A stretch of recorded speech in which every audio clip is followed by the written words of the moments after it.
नमस्कार, आप देख रहे हैं आर्यावर्त टाइम्स। मैं हूं निहारिका सिंह।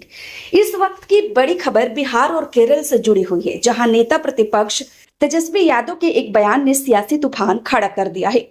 केरल में चुनाव प्रचार के दौरान बिहार को देश का सबसे गरीब राज्य बताना अब उनके लिए भारी पड़ता दिख रहा है। बिहार में सत्ताधारी पार्टी जेडीयू ने इस पर तीखा हमला बोला है और यहां तक कह दिया कि आपके माँ बाप ने ही बिहार का खजाना लूटा। दरअसल इन दिनों तेजस्वी यादव केरल में एलडीएफ यानी लेफ्ट डेमोक्रेटिक फ्रंट के समर्थन में चुनाव प्रचार कर रहे हैं। केरल के कोझिकोड में मीडिया से बातचीत के दौरान उन्होंने बिहार और केरल के विकास मॉडल की तुलना करते हुए कहा, बिहार देश का सबसे गरीब राज्य है। शिक्षा और स्वास्थ्य के मामले में बिहार को केरल से सीखने की जरूरत है। उन्होंने यह भी भरोसा जताया कि एलडीएफ एक बार फिर सत्ता में वापसी करेगी। तेजस्वी यादव के इस बयान के बाद बिहार की राजनीति गर्मा गई है।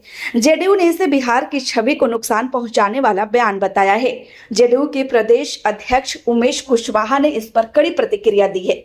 उमेश कुशवाहा ने कहा, केरल की धरती पर खड़े होकर बिहार का अपमान करना शर्मनाक है। बिहार को गरीब बताने से पहले तेजस्वी यादव को अपने गिरिबान में झांकना चाहिए था। और सबसे बड़ा हमला करते हुए उन्होंने कहा कि आपके माता पिता ने ही बिहार के खजाने को लूटकर अपनी तिजोरियां भरी हैं।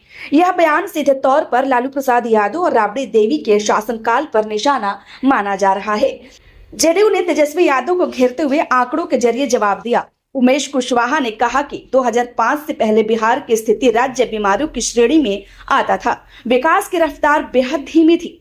नीतीश कुमार के बाद बदलाव आया। नीतीश कुमार के नेतृत्व में साक्षरता दर 47% से बढ़कर 79% हो गई। राज्य का बजट 23,000 करोड़ से बढ़कर 3.47 लाख करोड़ हो गया। प्रति व्यक्ति आय 7,449 रुपए से बढ़कर 69,321 रुपए तक पहुंच गई। विकास दर 7.78% से बढ़कर 13.9% तक पहुंच गई। जेडीयू का दावा है कि बिहार अब तेजी से विकास कर रहा है और कई राज्यों को पीछे छोड़ रहा है। केरल चुनाव का कनेक्शन इस पूरे विवाद की टाइमिंग भी काफी अहम है। केरल में 140 सदस्यीय विधानसभा के लिए 9 अप्रैल को मतदान होना है, जहां आरजेडी एलडीएफ गठबंधन के साथ मिलकर 3 सीटों पर चुनाव लड़ रही है। केरल के मुख्यमंत्री पिनरई विजयन ने भी तेजस्वी यादव के समर्थन के लिए उनका आभार जताया है। अब सवाल यह उठता है कि क्या तेजस्वी यादव ने सिर्फ राजनीतिक तुलना की या फिर यह बयान बिहार की छवि को नुकसान पहुंचाने वाला है।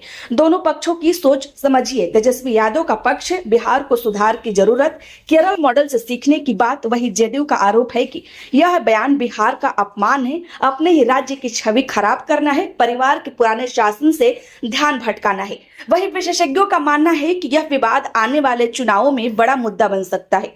जेडीयू और आरजेडी के बीच बयानबाजी और तेज हो सकती है। बिहार में विकास बनाम पिछड़ापन की बहस फिर से केंद्र में आ सकती है। फिलहाल केरल में दिया गया यह बयान बिहार की राजनीति में तूफान ले आया है। एक तरफ तेजस्वी यादव बिहार की स्थिति पर सवाल उठा रहे हैं, तो दूसरी तरफ जेडीयू उनके परिवार के शासनकाल को कटघरे में खड़ा कर रही है। अब देखना होगा कि यह सियासी जंग आगे किस मोड़ पर जाती है और क्या तेजस्वी यादव इस पर कोई सफाई देते हैं या नहीं। वैसे आपकी क्या राय है? क्या तेजस्वी यादव ने यह बयान देकर बिहार की छवि को नुकसान पहुंचाने की कोशिश की है, बिहार का अपमान किया है? आपकी जो भी राय हो हमें कमेंट में जरूर बताएं। फिलहाल इस खबर में इतना ही। देश और राजनीति की हर बड़ी अपडेट के लिए जुड़े रहिए आर्यावर्त टाइम्स के साथ। खबर अच्छी लगी हो तो लाइक करें। कृपया चैनल को सब्सक्राइब करना ना भूलें। धन्यवाद।